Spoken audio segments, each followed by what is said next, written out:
Today we will jump into one of the most praised and my personal favorite arc of the series, and I'm of course talking about the extraordinary U-20 arc. I will delve deep into the story and explain it all to you.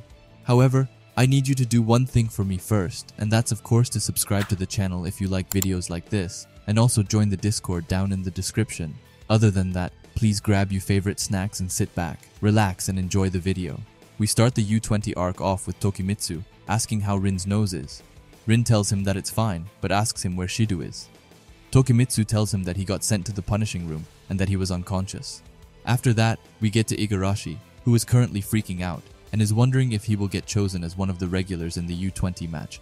However, Raichi quickly shuts him down and says that there is no chance that he will, saying that his even making it to the third selection was a miracle, which leads to an argument as always. We get to Isagi, who thinks that he actually managed to score a goal. Aside from the top 6, the only ones who scored beside him were Bachira, Baru, and Ryo. On top of that, Isagi doesn't even care which position he gets, he just wants to get chosen. He wants to experience the U-20 players for himself. He wants to get into a place where he can change his destiny. And on top of that, he wants to fight. After that, we leave Isagi and get to Ego.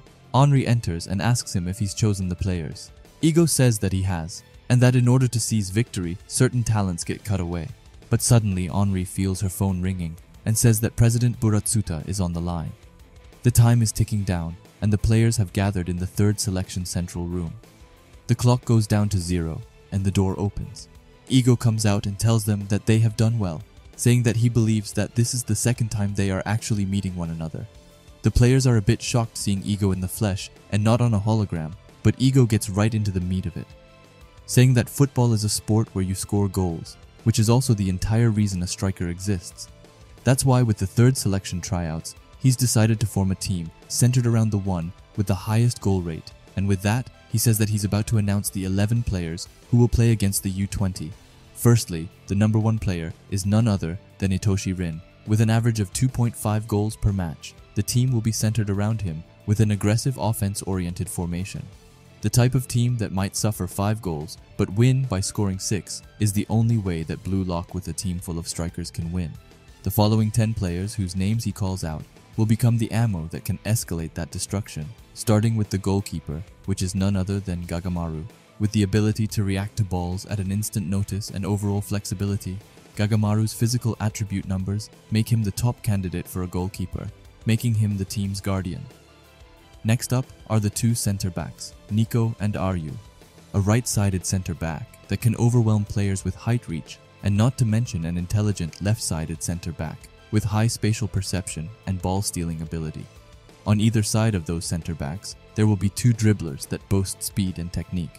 On the right side is where Chigiri will be, while Bachira takes care of the left side. Even so, Bachira says that it doesn't matter what position he's in, as he's still gonna score. Moving on, ahead of the 4 in the defense line, there will be a midfielder who will transition to their offense, and that one is none other than Karasu. As the player with the best ball-keeping sense in Blue Lock, and he's the analytical ability to see through goals, he will be the beating heart of the team. Karasu seems a bit annoyed, as he says that he knew that it turned out like this. But with that, we move on the attackers, and the ones who will tear down the enemy's walls from either side are Otoya and Yukimiya, the right wing with the speed and stealth to get behind their opponent, and the left wing with the ability to overwhelm any opponent in a one-on-one. Finally, in between them will be Nagi. Nagi is superior with his ball control, scored goals that went above and beyond the feasible, and just a brilliant, outstanding talent. Ego goes over it once again, saying that with Rin at its center, this team's formation specializes in aggressive offense, meaning it needs to be able to maximize Itoshi Rin's performance. Among all the players who interacted with him, the one who was able to bring out the best numbers, and the one who repeatedly coexisted and asserted himself as Itoshi Rin's shadow, and contains the talent to surpass and score their own goal. The ideal partner to Rin, and the last piece, is none other than the man himself, Isagi Yoichi. And with that, the 11 players who will face the U-20 team have been chosen. Isagi is ecstatic over being chosen as a starter. Meanwhile, Baru is completely furious, but before he can go on a rampage, Yukimiya has a question. He asks Ego why Shido is none of the members, saying that he scored plenty of goals and that he's the number 2. Ego says that Shido had an average of 2 goals per match during his tryouts, demonstrating the makings of a striker only second to Rin. Even so, his behavior outside of the matches cannot be overlooked, but it's also true that his physical abilities are extremely high. However, all of the goals that he scored were a product of his own skill.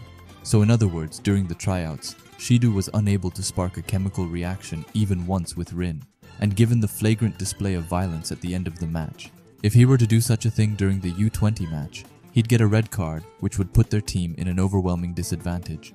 So for those reasons, Ego decided that Rin and Shido should not stand on the same pitch as one another. And above all, none of the Blue Lock players could be able to handle Shido. As Ego said earlier, Shido's goals were scored on his own merit, and someone who could understand his thoughts and raise his level of play does not exist within Blue Lock. Yukimiya understands Ego's point, but asks him if it wouldn't be a waste not to make use of his abilities. Ego agrees with him, and says that that's why if his original team were to find themselves in a pinch, Shido would then be the joker that would replace Rin as a powerful force that could completely reverse the flow of the game. However, that was what the plan was, but right after he had finalized the roster, he got a call from Buratsuta. He said that Sei was dissatisfied with the forwards in the Japan's U-20, and if they didn't accept Sei conditions, he would refuse to play, and then the match itself would have to be cancelled. And if that were to happen, Buratsuta threatened to simply just go ahead and shut down Blue Lock. And finally, the condition he has was that Itoshi Sei got to pick one person from Blue Lock to add to the U-20 team. And just like that, we get to 3 hours previous where we see Shido kinda looked up, you could say. He screams at Ego to let him out. But just then, the door opens and someone enter. It's Sei who tells him that Blue Lock is a cage much too small for Shido, and that he's come to free him, and Sei tells Shido that he wants his ego, and for him to go wild for his sake. We get back to Ego, who tells them in Blue Lock that Sei didn't choose any one of them here, but instead, Shido, which understandably makes Rin mad, which means that Shido will play against them in the match. Even so, their team would always be going to center around either Rin or Shido. In Ego's head, those were the only two viable options for Team Blue Lock. With Rin's playstyle involving his surroundings and synergizes with them, while Shido will not link up with anyone no matter who it is, his playstyle is self-sufficient. They both may have an individualistic playstyle, but when pressed to choose between those two different egoisms, Ego chose Rin while Sei chose Shido. As for which one of them chose correctly will be determined in 15 days, in front of the entirety of Japan. Additionally, including those on the bench, the team can register 23 players, and the remaining 12 players have not yet been set in stone, telling them that those of who didn't make it this round to show what they can do and seize a spot on the bench. Ego tells them if they lose this battle, then Blue Lock will be dismantled and their future will be crushed along with it. They still have 15 days remaining, and in order to whip into shape a battalion to pulverize the Japan U-20 team, the players will undergo training to become a team, looking them dead in the eyes while telling them that there is no longer any room for failure. However, Rin just calls him lukewarm, telling him that this match is just another stepping stone for becoming the best in the world. Even so, it isn't just Rin who's feeling like this, as all of the Blue Lock players are hyped to the max. But someone who really is hyped to the max is Isagi, who thinks that being chosen as a regular isn't the endgame, and that those of them from Blue Lock will win and go beyond to the world. After that, we get right into the U-20 training camp where their coach, Huichi Yasumori, is telling them that the match is in 2 weeks. He tells them that they are all members of the U-20 national team and the chosen ones for the sake of victory, not to mention the long-awaited new addition to their team, who is, of course, Itoshi Sei. A lot of the U-20 players are really hyped to be playing alongside the prodigy, but it doesn't take long before they notice Shido in the back and asks who he is, but they don't get much of an answer. The coach tells them that defeat is entirely out of the question and asks Sei if he's got any fighting words for the team. Sei thinks a bit before telling them to be thankful to get to play football with him. He tells them that he doesn't have the slightest interest in any of them, and since they never have a chance like this again, it's best not to piss him off.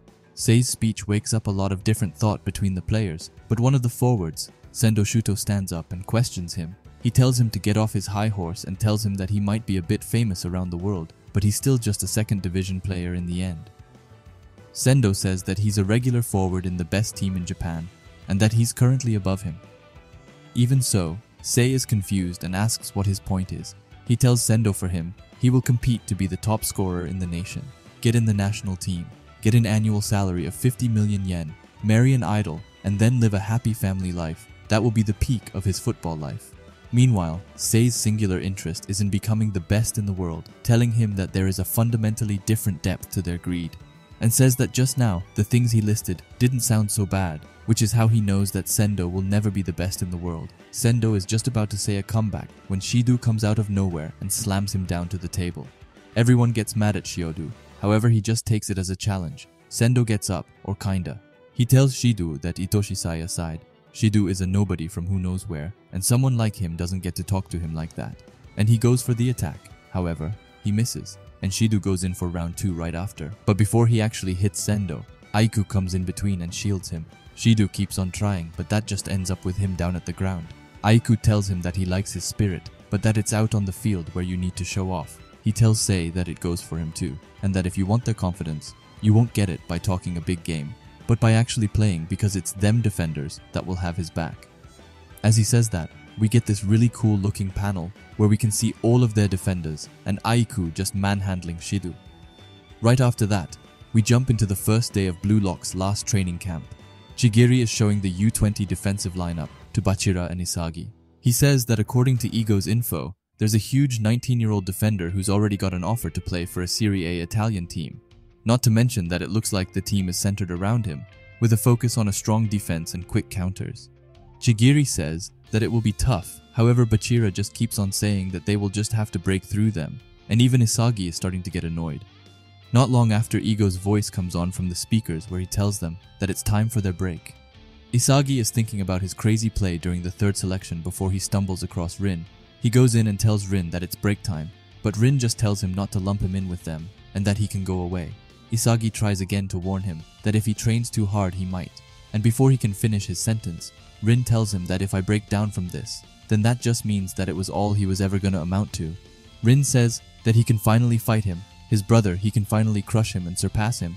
He has a furious look on him as he says that he's longed for this very moment a while now.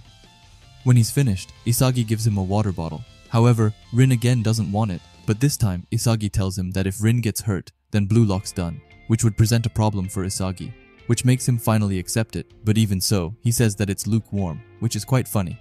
After that, every player gathers in the Blue Lock meeting room, where Ego will talk about the miracle equation or phenomena called flow, which is indispensable to becoming the best striker in the world, and he tells them that he will teach them how to set their life ablaze. Ego tells them that when a person focuses on something, they can get so absorbed in their work that they don't notice the passage of time. Taking enjoyment in the process, their brain then enters a state of excitement, which is basically just called flow. It's possible for a shogi player to experience it during a match, also for a lady working the register on her part-time job. Everyone from programming, mountain climbing, musical performances, and other artistic expressions. Regardless of the scale of activity, it is something that can occur to anyone. And for football, it's not an exception. Ego asks them to think back to the moment they broke out of their shells after coming here, saying that they must have experienced it, a moment in which they put everything into their play. Isagi thinks that this is the first time he's heard about it, but that he definitely gets what he's talking about, thinking back to a couple of moments where it was in a trance, and says that flow was the key to all of it. After that, Ego gets to the million questions as he asks them how one enters the state of flow, saying that there are several conditions, but the one that he most discussed is the challenge-centered focus. This involves attempting an objective at a suitable level of difficulty. He asks them to take a look at the scale that he's showing to them, saying that this shows the balance between challenge and skill, which is necessary to enter flow. If someone challenges something at a lower level than their skill level, they will be unable to find any enjoyment in the task, which will lead to them becoming bored. On the other hand, if they challenge something at a level too far above their skill level, convinced of their imminent failure and unable to concentrate, they will become anxious. To put it shortly, one cannot achieve happiness when in a bored or anxious state, which is exactly why challenge-centered focus is about accurately understanding their abilities, gaining control over them, and setting up clear, suitable goals for yourself, which is the way to become immersed in a state of flow. It is in such moment that mankind takes new steps forward and pushes themselves up to ever higher heights. Plays that may seem like miracles to others are in fact brought about by their individual state of flow. Even so, this is no easy feat, as in our society people cannot easily become immersed in something. Their everyday life, overflowing with a constant stream of information and entertainment, is an infinite hell designed to distract them from their boredom and anxiety. And perhaps you could say that it's easy to become immersed in their smartphone screen, and indeed you will be able to forget about both time and yourself with it. However, that is not a unique state of immersion that you actively obtained for yourself. Something as passive as that cannot be called ego. The exaltation of scoring a goal and the elation of obtaining a new weapon. The happiness which only belongs to you.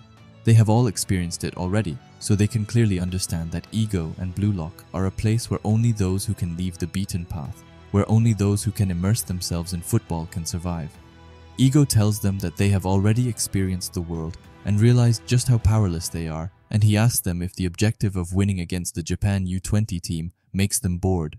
However, that's not the case, as this is a challenge in which Isagi is certain that he can immerse himself. Even so, it won't be easy, as Ego says that the door to victory against the U-20 will only open if, on the day of the match, all 11 players from Blue Lock that stand on the field enter the flow state. Isagi knows that on that big stage, he will reach his flow. He needs to find a goal in which he can immerse himself, and a goal that only he can score. And with that, the final time of the training camp starts with the world awaiting its goals. However, we quickly leave them and go to the training camp for the U-20, where Aiku is waiting for Sei and tells him to have a chat, and Sei just coldly tells him to make it quick. Aiku tells him that Sendo and Shidu got into another fight, and that they don't seem to see eye to eye. Sei doesn't care and tells him to just kick him out of the team. Aiku says that Sendo might be trash to him, but to them, he's their ace. So with that, most of the members are saying that they refuse to play if Sendo isn't in, which could end with them boycotting the match altogether. Sei asks him what it is that he wants, and Aiku says ask Sei to take them to victory without using Shidu, and that it should be easy enough for Sei. Sei is quiet before he asks Aiku if he's speaking on behalf of the team or the Japan Union. Aiku says that it's just that he wonders what Sei will be able to bring out of their current team, and that it might be a bit selfish. Sei says that for a captain he sure does as he pleases, and that he's intrigued and that he's on board with it. Even so, as he walks away, he tells Aiku not to misunderstand him, and that the one testing them is him, and that if they can't keep up, he will drop out of the match. The match we have been looking forward to in the whole series is finally here, the U-20 versus the Blue Lock 11. The Blue Lock 11 knows that if they lose this match, it will be the end of their football career, but their worries suddenly disappear for a quick moment as they enter the stadium, and is greeting to an audience they have never seen before. Fans screaming and hyping up the players from all over the area, and the commentator brings a nice and warm feeling to the game.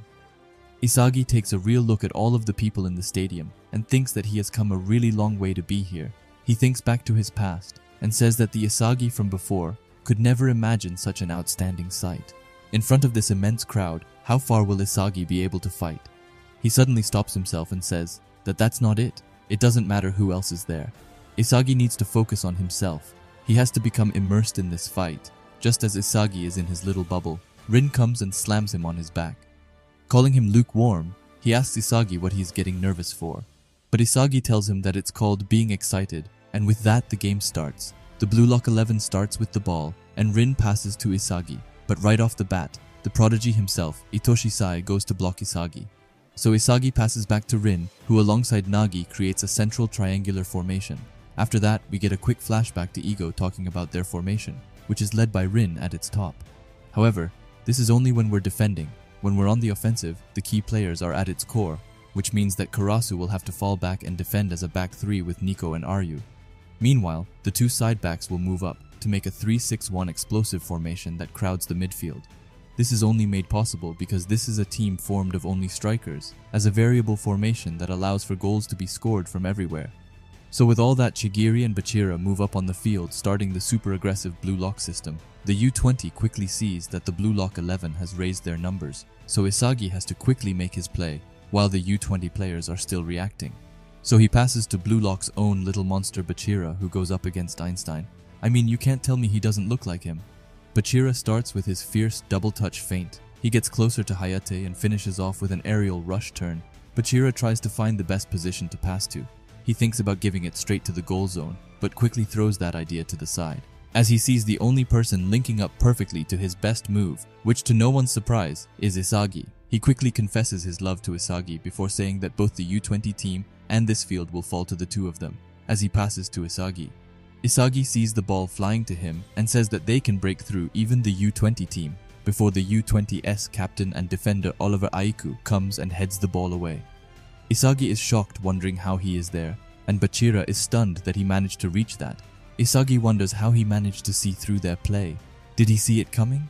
No, that can't be right because they broke through their defense and passes perfectly. Was it just luck, or did he manage to predict it? Or was it possible that everything, the player's positions, Isagi's speed, even where the pass would land? The only way to explain his movements is that he took everything in at that moment and reacted on reflex. Field of view, brain, and physical ability. Just what kind of parameters does this guy have? When Aiku lands, he asks Isagi if he knows that people often like strikers as robbers and defenders as cops. He tells Isagi that as long as he is there, he won't let any robbers steal any goals.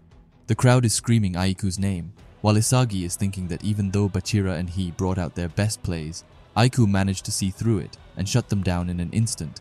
He thinks how amazing the U-20 team is and thinks that this will be fun, as he tells Aiku to go ahead and try it and says that he will want to have Isagi on a leash. After that, Isagi thinks to himself about Aiku's play, and he realizes that Aiku was able to run without hesitation toward where we could do the most damage. That's the only way he could have cleared it.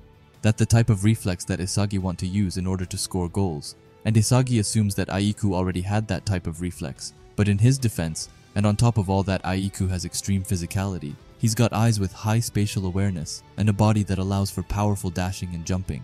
However, Isagi had already prepared himself with game recordings, but actually playing against them is a completely different story. This kind of defense that they are facing is on a whole other level, and unless they can crush Aiku, they won't be able to win this match. Anyway, the game is back on, and Chigiri throws the ball back into the field to Isagi. He knows that breaking through directly will be tough, and no matter how much he trades passes with Rin and Nagi, as long as Aiku's watching, they won't be able to get past easily. This leaves Isagi with one choice, and that's to use Blue Lock's second offensive option, is the ninja himself, Otoya Eita, who has been assigned to break through their right side. However, in doing so, he gets interrupted by Darai Miroku, the U-20's side back, who tells him that his moves can't escape him. Otoya tries to get around him, but Darai is following Otoya's steps to perfection. But suddenly Darai starts to level up, and Otoya quickly realizes that there is no way for him to get past, as Darai is anticipating and moving in on all of the areas Otoya is trying to get to. Isagi is shocked that Otoya is unable to get behind him and thinks that he can't afford to pass there. But just then, Rin tells Isagi to change up his train of thought and passes him. So Isagi goes for his second option, which is Yukimiya on the opposite side. Yukimiya goes up against Neru Teppei, the other side back of the U-20 team, and Yukimiya absolutely crushes him with his La Boba. Or that's what he thought, because Neru was able to keep up with Yukimiya's tricks. Neru compliments him and says that he is even faster than he looked on the recordings. Yukimiya quickly comes to the conclusion that Neru is like him and specializes in speed. Unfortunately, while Yukimiya tries to get past him, he loses the ball, so Nagi goes to take it. He thinks that it's going to be tough to get past them, but it might work if he traps the ball and turns around.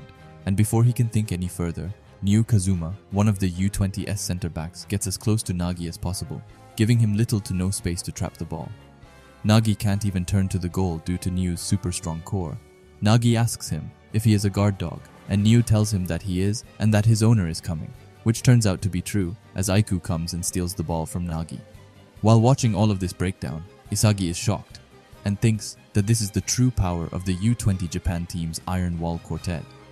Aiku tells the Blue Lock players that they have stopped moving as he passes the ball to none other than the prodigy and the man himself, Itoshi Sei, who finally gets his time to show off. The commentators and the crowd goes crazy for Itoshi Sei, who is now running with the ball. Chigiri goes to accompany him and knows that their defense is already prepared for a counter, because when Bachira moves up to attack, Chigiri falls back in order to reinforce the defensive line. It's a system where Bachira and Chigiri balance each other's defense and offense, making it a lot stronger both in the attack and defense departments. And Chigiri says that he won't let Sei pass with the help of his speed, but just then, Sei passes the ball. Chigiri is amazed that he's already passing it to the front line, and didn't give Chigiri even a moment to think about it. Though the pass from Sei goes to Cho Kento, one of the forwards of the U-20 team, even Cho is amazed at how perfect the pass was when it lands on his foot. However, Ryu is quickly there to stop it. He tells Cho that he is his opponent, but Cho is like fuck that, and passes it to his teammate Kitsunezato Teru. Kitsunezato tells Karasu, who came to stop him, that the U-20 players don't waste any time and keep moving ahead. That's the basics of a counterattack. Karasu tells him that they had already foreseen that, but Kitsunezato doesn't look surprised, and tells Karasu that they had also foreseen that as he passes to Sei, and Karasu immediately knows that they are in trouble. Because Itoshi Sei is totally open, Karasu screams at Nico to go, but Nico tells him that he is on his way. Nico thinks that the best way to stop Sei is to get in his shooting vision and stall him for a second. Before Chigiri can come from behind and steal the ball, Nico thinks that they now have got him surrounded and that they managed to neutralize Itoshi Sei. But that's when Sei touches the ball with a gentle touch, making a perfect lob pass to Sendo Shuto, who is another one of the U-20's forward. Sendo gets the ball and shoots right away. Chigiri screams Gagamaru's name, and Gagamaru somehow uses his super reaction speed to make an incredible and life-saving save for Blue Lock. Gagamaru falls to the ground and says that it's not over yet, and that the ball is still in play, and the one running to it is none other than Itoshi Sei, who quickly gets accompanied by Chigiri. Gagamaru thinks that it's fine and that Sei can't shoot from that angle, but that's when Sei says fuck that and shoots the ball, which goes over Gagamaru into the goal, shocking everyone at the stadium, and gives the U-20 team a 1-goal lead. Isagi is stunned by what he was just witnessed. He finally understands that he is the genius that the entirety of Japan has been eagerly waiting for, and says that the leading actor in this game is Itoshi Sei, and the ones from Blue Lock are just this week's bad guys placed for Sei's act. Isagi is quickly realizing that nobody is looking at the likes of them. But just then, Rin comes to Isagi and tells him to not get swept away. He tells Isagi that he just has to look at him because, in these 90 minutes, he will turn those cheers into screams of anguish. The U-20 player goes to celebrate with Sei, but when Kitsune Zato tries to lay his hand on Sei, he tells him to hands off, which, to be fair, sounds pretty cold. Anyway, Sei looks at Sendo and says, 3. Sendo looks confused, so Sei tells that 3 is the number of times he could have shot. But even then he held himself back and spent his precious time passing to them. Instead, he calls Sendo a waste of oxygen and tells him that even a monkey would have scored. But in the end, Sei got pissed and just did it himself. Sendo looks furious, but just then, Aiku comes forward and says that it was just the Blue Lock goalkeeper who happened to make a pretty good save. Sei looks annoyed and says what's the point of a striker that doesn't even score? Someone with worse scoring capability than a midfielder like Sei isn't worthy of being called a striker. Aiku tells him that he is a bit harsh and asks him if that's the case, then how many strikers does Japan even have? Which Sei coldly responds that the point of the match is to figure it out. Aiku tells Sendo to not miss the next one, and he tells Aiku that he knows and that the U-20 is his team. Back to the Blue Lock side of things, we can see Gagamaru being really hyped that he blocked the first one. Nico tells Isagi that with a perfect defense followed by a quick counterattack with Itoshi Sei there, their team's strategy has gotten considerably stronger, and Isagi agrees. Back at the benches, Henri tells Ego that the plays that they practiced in the training camp aren't working at all and asks Ego if they are gonna be okay. Ego looks unbothered and says that he didn't expect any better, which gives Henri a surprised look. But Ego continues and says that practice is just practice. When you're practicing, all you're really doing is demonstrating your technical skills in a no-stress environment. It happens in all fields of performance. Some people perform well in practice, but fall short when it comes to the real thing. The decisive difference between practice and the real deal is the presence of stress, the setting, your opponent, your own body condition, changes in your mental state, your muscles tensing up, and your thoughts coming to a stop when it comes to the real deal. There are plenty of factors that can lead you into a downward spiral. Nothing goes like in practice, and the only way to overcome that stress is by improvising. After that, Henri asks Ego if he isn't going to give them any directions, and that if they don't do anything, they will. Before Henri can finish her sentence, Ego tells her to shut up and to trust them, because when it comes to the real deal, our egoists always deliver. The game is back on, and Isagi has the ball. He knows that he is still missing a piece to crack their defense line. He says that the only thing he can do in the meantime is to discard all unnecessary thoughts and concentrate on what he is doing right now. Isagi is now going to use everything he's got and focus only on building his plays with Rin. While they are trading passes, Wakatsuki Itsuki, the U-20's defensive midfielder, comes forward, and that's when just trading passes isn't gonna cut it. But Rin and Isagi don't care, and start trading closer distance passes with each other. Hayate quickly comes to help out, but it's little to no help, as both Isagi and Rin are keeping a close distance and are able to help each other, and Isagi is even moving in a calculated way which drastically broadens that of Rin's range of options. But just then, they make something unexpected. They make a heel pass to Bachira, who is right behind them. Isagi says that they have the advantage in numbers, and Nagi got 2 center backs behind him. If only they can get past Aiku and Nyu, it will be their chance to score. And if that wasn't enough, Isagi now says that from here on out, he will follow his own ego. However, Aiku is quickly on Isagi's tail, which lets Bachira makes an easy pass to Rin, who traps it perfectly. Ego says that Rin's awakening will pave the road to victory. Rin is in the perfect position to shoot, but instead of shooting, he goes forward. Isagi looks at him and wonders why he's worsening his shooting angle on top of that. He's kicking with his non-dominant left leg. But as Rin shoots the ball, Isagi understands. Rin is trying to repeat Sei's goal from just now. The ball goes over the goalkeeper, but just in the last second, the goalkeeper manages to touch the ball with the edge of his hand, making the ball hit the post. The second ball goes to Yukimiya, who is in the perfect position to dribble to the left, but it won't be that easy as Naru comes right away. Or will it? Because Isagi says that this is an attacking pattern that they have practiced. While Yukimiya takes them on in a one-on-one, Isagi gets within visible range of the defense line, and by opening up the possibility of him receiving a pass, their split-second hesitation will jam their movements, and it works exactly as they predicted because Neru's movements suddenly stop when Isagi runs up, which gives Yukimiya a chance to step aside with the ball and shot an amazing shot, which unfortunately gets blocked in the last second by none other than Oliver Aiku. Niu tells Darai to get the lost ball, but he gets accompanied by Otoya, who runs beside him, and the first one to reach it is Otoya, who shoots it at the goal.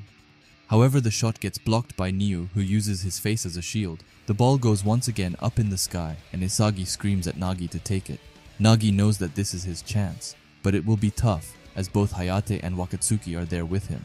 So when the ball lands on Nagi's feet, he doesn't shoot right away, but instead brings the ball with him into the air using a lift trap. And then, when he is in a perfect position, he shoots the ball into the net, making an incredible goal and making it even between the teams. The crowd goes silent for a second before they burst out in excitement. The U-20 players are annoyed that the crowd is supporting them, but Aiku has finally realized what all of the Blue Lock players have in common, which is that the only thing on their minds is scoring, as he kind of compliments them and says, "So this is Blue Lock if you get drawn in. It's destructive indeed." Back to Nagi, who sits on the ground with his fist in the air, which he later says is cringe. Isagi and Jigiri are over the moon and runs to Nagi and jump on top of him, creating one of my favorite panels of the series. But it's not just them that are happy, as we can see most of the Blue Lock players smiling. On the bench we can see Henri, who is also extremely happy, and says that they are now caught up with each other. However, she wonders why their offense strategy suddenly worked, and she says that it makes her wonder why they had so much trouble in the first place. But Ego tells her to not get carried away by a goal and calls her errand girl. Ego says that if they can create a situation where they've got a 50-50 chance at scoring, the Blue Lock forwards are expected to do that much. Henri is a bit annoyed at getting called errand girl, but asks Ego if that means that the play before that was the critical one. Ego tells her that she is right, and that Itoshi Rin's improvisation was the origin of that goal. He tells Henri that their players are strong, and that all the selections he put them through have trained their capacity to improvise. Henri asks if that's the thing he is always talking about, chemical reactions between players. He tells her that it's also a form of improvisation as he starts telling a story. He says that when one moves toward an objective, things rarely ever go according to plan. Whatever is written in textbooks and manuals may be textually correct, but out in the reality of the field, it's nothing more than abstract theory. And when one strategy doesn't go as planned, your average guy will start to panic. They'll find comfort in locating the source of their failure and then waste time revising their approach. However, a winner sees a challenge. He asks Henri what the objective of this match is, and Henri tells him that it's to win, and she is right. Whether they can get into that mindset quickly will be crucial, even if your plans fall apart, even if the path you take is not ideal. As long as you don't lose sight of your objective, your situation just becomes another challenge. Henri says that that's the mindset necessary for improvising. After that, Ego says that Blue Lock doesn't need an average guy who waits around for orders. What he wants are egoists who can discover their own challenges. Itoshi Rin moved toward that challenge faster than anyone else, and Isagi responded to that. Ego ends it by saying that Isagi might be the key to Itoshi Rin's awakening. Isagi goes forward to Rin and tells him that it was too bad he didn't manage to score. But Rin takes it in a bad way and asks if he is making fun of him, and tells Isagi that there is no point unless you score. However, Isagi still says that it was a great play, but Rin says that who cares, and tells Isagi that he was also trying to score. Isagi asks Rin if that's bad, but Rin tells him that it's the opposite, and that they are devouring each other to achieve their objectives. He ends it by saying that this distorted relationship is how he and Isagi are supposed to be. Isagi understands that he and Rin poses a threat to the opponent, and says that there is no need to play nice and to fight for the sake of his own goals. With 15 minutes left in the first half, the game restarts at 1-1. Sei has the ball, and Rin goes to block him. Rin tells him that it has now been 30 minutes since the game started, and asks him if he isn't even going to say hello. When it has been this long, calling Sei a shitty brother, Rin tells Sei that this game isn't for him, but for Rin to surpass him. Rin and Sei goes into a furious duel with each other and challenges each other in a different type of ways, but Kitsunezato and Isagi goes to back up. Rin tells Isagi to not get in the way and that this is a fight between brothers. The battle between Sei and Rin is close, however Sei has a slight edge, with Sei hitting Rin with a great should block which basically reverses his center of gravity in response to Rin's tackle. Sei is able to hit Rin with multiple techniques, but hasn't quite lost him yet, as Rin is still on his tail. But that's when Sei separates himself from Rin and says, "So long as you're still hung up on being my brother, you'll never be able to surpass me," as he makes a nutmeg and a cross elastico to finally get behind Rin. The crowd and the commentators are astonished by Sei's play. As he is now headed to the back line, Karasu and Aryu are waiting for Sei to make his move, and Aryu tells Nico to stay vigilant on the defense line. After that, we get a flashback to when Ego talked to Nico about his match appearance. Ego tells Nico that he is average in both height and speed, and asks Nico if he knows why he was chosen as a starter in the center-back position. Nico asks if it was for his vision, and Ego tells him that it's correct. He tells him that someone as capable of accurately grasping the state of the field will serve as the Blue Lock's watchtower. Nico quickly grasps the situation and knows that he has to detect every player who is currently trying to link up with Sei, not focusing on the one who currently has the ball, but rather on the others squirming around him, and after that quickly and accurately locate the most dangerous trespasser and exterminate them. Nico is running to the ball which is headed to Sendo. While running to the ball, Nico sees that the pass has a backspin to it, making it easier to trap, and he knows that even if he runs at full speed, he will be half a step behind. Sei's idea with this brilliant pass was to drag Nico out and break their formation, to then be able to easily get past their defensive line. However, that's not nearly enough to fool Nico, who goes in and pretends to fall for the trap. But when he gets to half a step before coming in contact with the ball, he will put on the brakes, and with the ball bouncing up again from Sendo's trap, he has the chance to kick it away, making an awesome and important play for the Blue Lock 11. The flying ball falls right into Karasu's left foot, and both Hayate and Wakatsuki go to defend. However, that won't be enough, as Karasu has been able to figure out the U-20's defense, which is split up into 3 stages.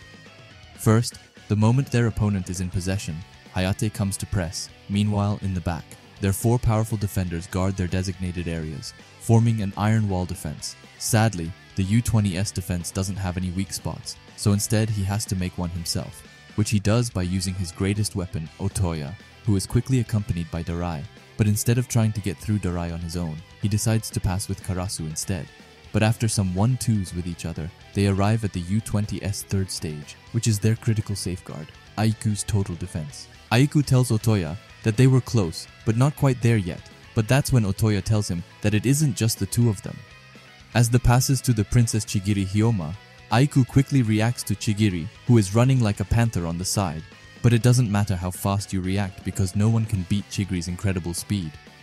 As the roars through the world and gets behind Aiku, Chigiri thinks if he should go further out on the field, but quickly leaves that thought and decides to pass instead. But to who is the real question? One of the U-20's players is already coming at Chigiri at full speed, so he has to act quickly, but that's when he sees Karasu running behind all of them. Chigiri compliments Karasu's position and tells him that he owes him one before passing it over. The pass is going perfectly to Karasu, and he thinks that he can just barely make the shot from there. But right as he is about to hit the ball, he gets interrupted by Sei, who comes and kicks the ball away. The second ball goes up in the air and falls to Sei's brother Rin, who quickly gets blocked by Aiku, who says that he underestimated Blue Lock. Even if they're a team of strikers, Aiku assumed that in the end, they'd just be a bunch of Japanese high schoolers who faithfully followed their coach's orders. But he was wrong, because every single one of these Blue Lock players has their only desire to change their fates with their own goals, meaning that they are a bunch of starving beasts. But just then, Isagi comes behind Aiku, calling Rin's name, and Rin makes it look like he is about to pass, but in the end, uses Isagi as a decoy. Aiku says that he noticed that Rin's dominant leg is his right, so because of that, he will leave Rin's left side wide open, giving him a free chance to shoot, while Aiku focuses on killing Rin's right side. However, what Aiku failed to take into consideration is that Rin is an unstoppable beast who is Blue Lock's best striker, and Aiku gets to learn it the hard way, as Rin shoots his shot with his right foot from the left side, but gave the shot an outside spin, and Rin's shot doesn't only go into the net, but it makes one of the most mind-blowing Blue Lock's goals of the series, and also gives the Blue Lock 11 a 1-goal lead. Isagi thinks about Rin's last plays and says that he is a goddamn genius. That motion that prevented the opponent from predicting his timing, and that outside shot with his right, he thinks that this is Itoshi Rin playing with everything that he's got.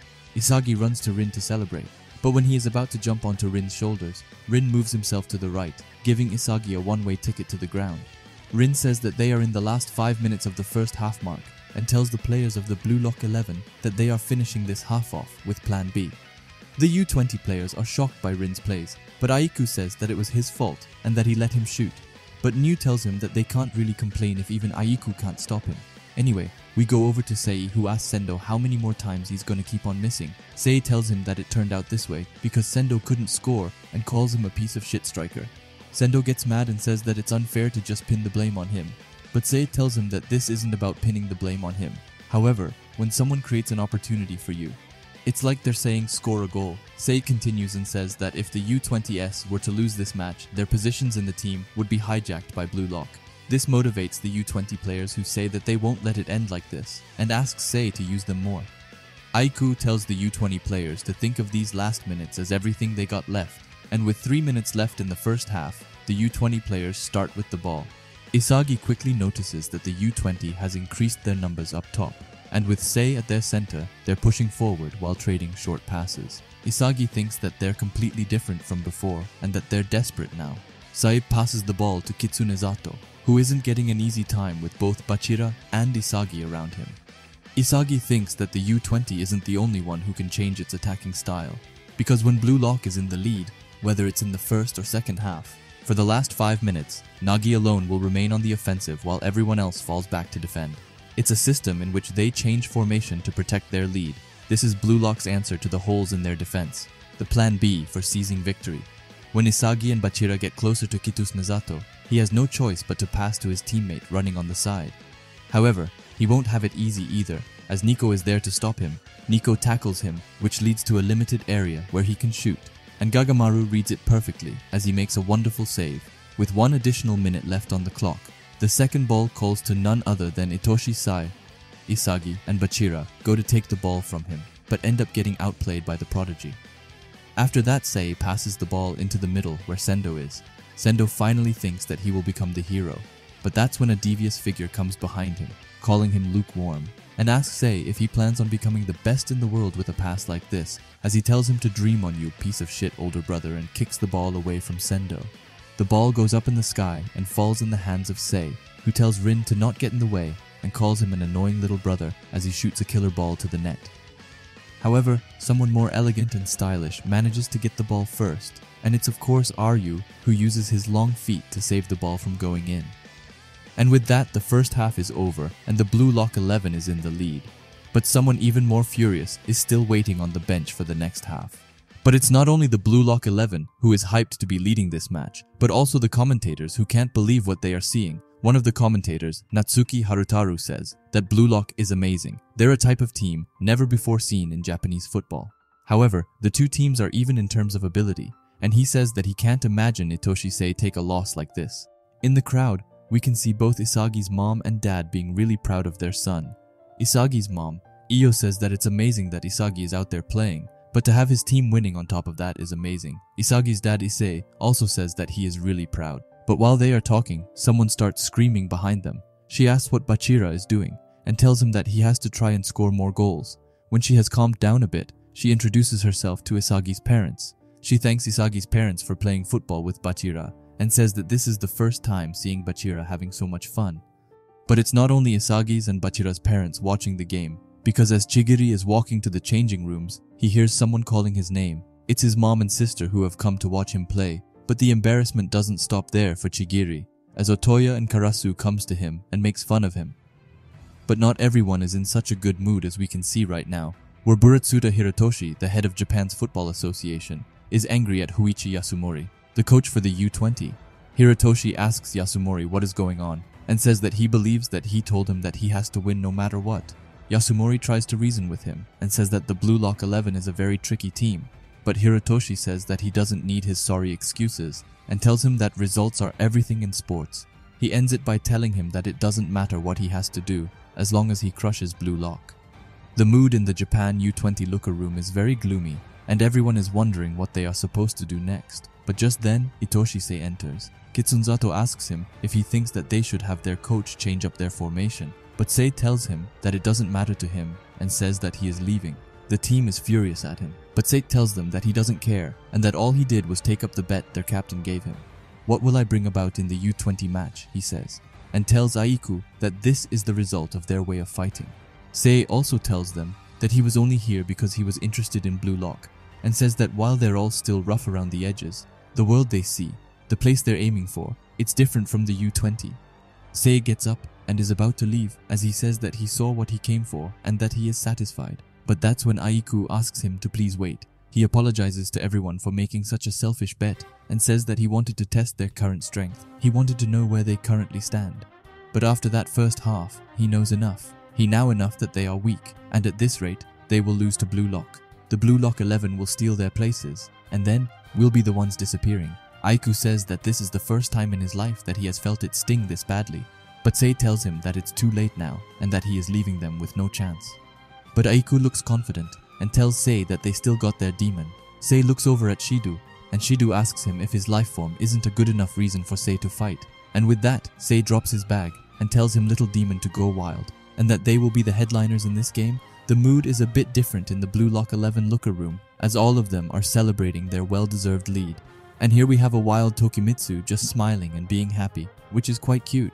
I just really like how the players talk to each other and care about each other, as we can see here where Hiroi is complimenting Chigiri's sprinting and asks how his leg is doing. Chigiri thanks Hiroi and says that there are no worries and that he can still run. Here we have Nagi thinking that he needs a towel, and just then Ryo comes and throws one to him and compliments his goal.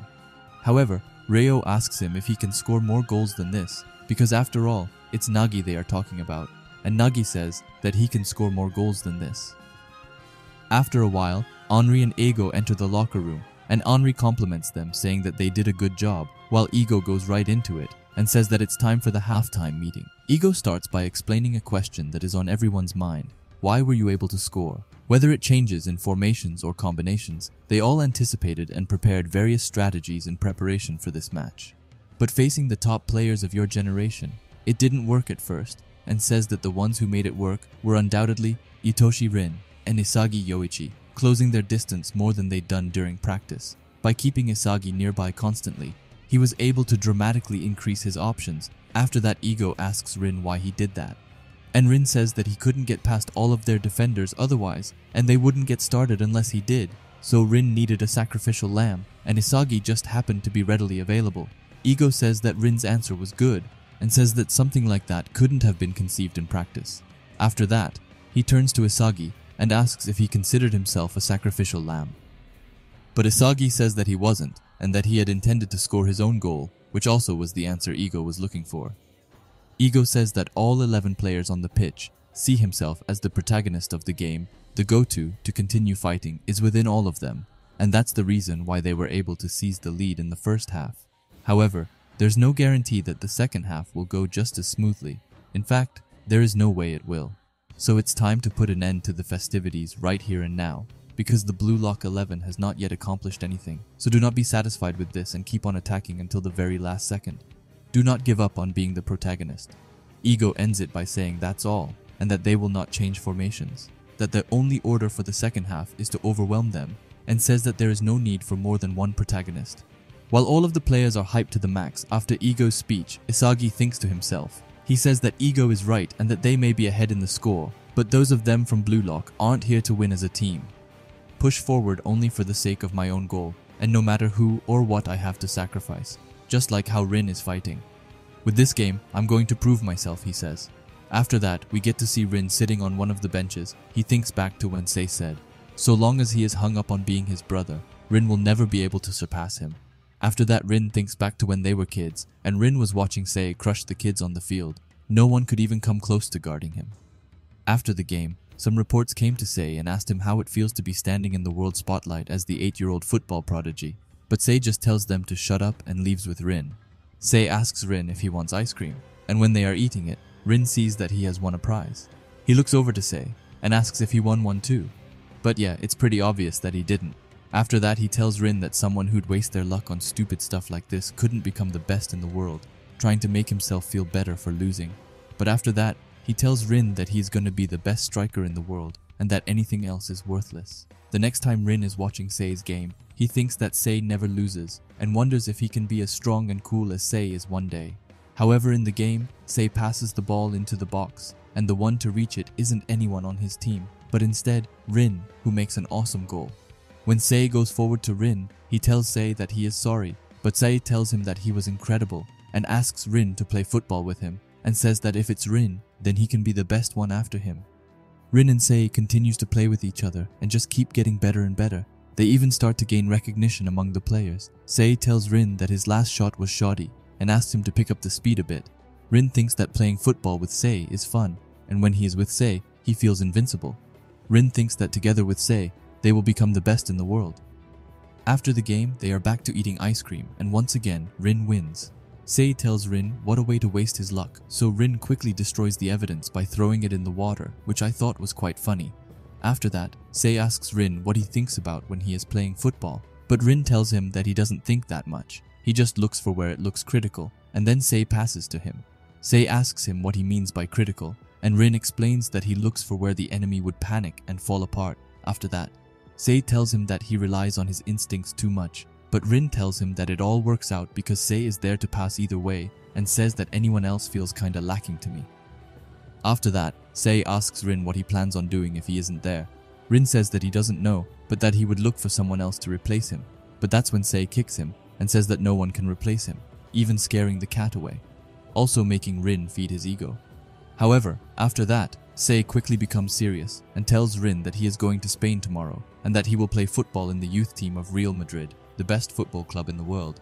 Rin is kind of surprised as to why Sei tells him this now, as he already knew it, but he tells Sei that's obvious because he is going to become the best striker in the world after all. Sei tells him that he is just going ahead of Rin and tells him that he better come after him and not give up just because he isn't here. Rin agrees and says that for now, his goal is to become the best in Japan and then get scouted like Sei. They end it by saying that the two of them will become the best in the world. The day after was the day of the trip, and Rin says that if he were, to be honest, he felt a bit lonely, but he knew that he would definitely catch up to him. After that, we get into one of Rin's games, where his coach tells him that he can't just play by himself all the time. But Rin knows that he wants to become someone who can fight on the world stage, and says that playing football without Sei feels a lot more cramped than he had expected. But that doesn't matter, as he makes a crazy goal and says that he will become the best in Japan.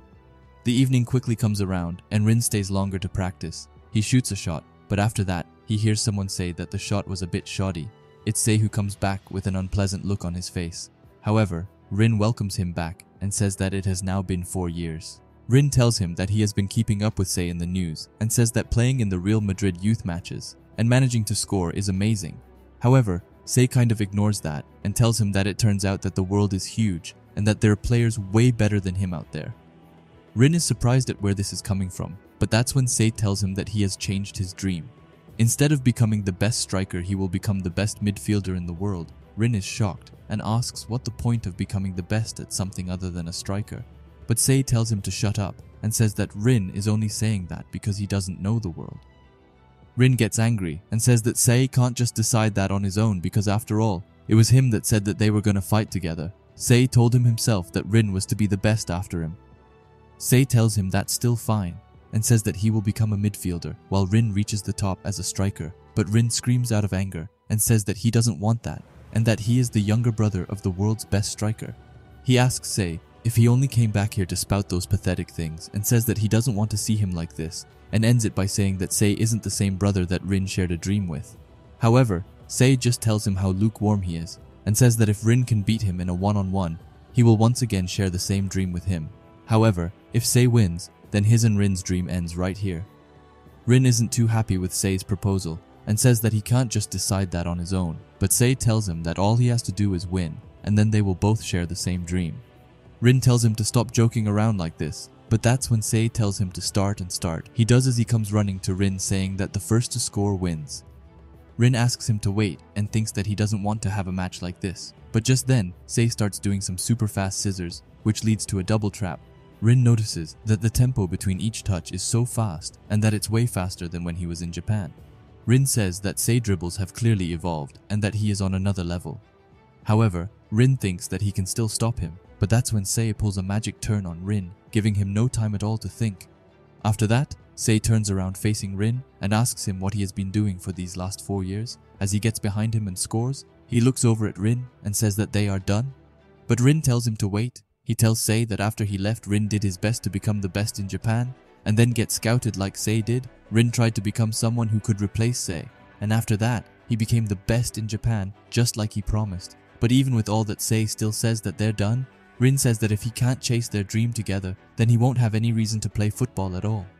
However, Rin's sobby talk doesn't work on Sei, who just straight up tells him to quit them, and asks if he wanted him to console him or something. Sei tells Rin that Japan really is too used to peace. Anyone remotely talented just ends up becoming trash. He looks over at Rin and says that he makes Sei vomit and tells Rin to not use him as his reason to play football ever again. But Sei's rant doesn't stop there as he continues. He says that Rin maybe sees Sei as someone special to him, but to Sei Rin is just an eyesore of an annoying younger brother, and tells him to not get full of himself just from being born as his brother. If you can't play football, you're not worth anything at all, and tells Rin to get lost and says that he isn't necessary in his life anymore, leaving Rin alone. When Rin is home, he watches his brother play and thinks that Sei might be right. Rin thinks that he has had enough of football and that he just wants to be by Sei's side.